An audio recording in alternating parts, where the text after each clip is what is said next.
Donald Locke was a much-loved great-grandfather who had just beaten prostate cancer.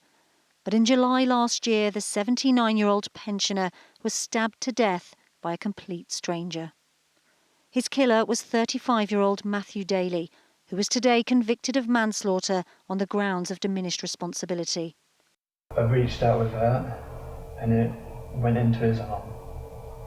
And then I reached out with it again and it went into his body. When interviewed by police, Daley admitted killing Donald Locke, but said he acted in self-defence. The court heard he had suffered from mental health problems for 10 years and his family had pleaded with experts to section him. Outside court, Donald Locke's son said his father would still be alive if the NHS had treated Matthew Daley properly. As a consequence of the failings of the NHS and this verdict, it is clear that Dad would still be here today if they had done their job properly. It is upsetting to hear that the NHS have taken the trouble to write to the Daley family to apologise for their failings.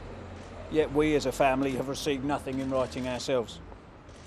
All that the NHS have achieved is to let us down and allow a man in their care to kill Dad. Tributes to Donald Locke, who was a keen cyclist, remain at the scene of the attack on the A24 near Worthing in West Sussex. Donald Locke was only going around 16 miles per hour when he went into the back of Matthew Daley's car. He'd been forced to brake suddenly after Daley made an emergency stop. Matthew Daley then pulled out a knife and stabbed Mr. Locke 39 times. One witness said he looked expressionless throughout, like he was having a passport photo taken. This was Matthew Daley being intercepted by police 24 hours later. The knife he'd used to kill Mr. Locke was found hidden in a rucksack.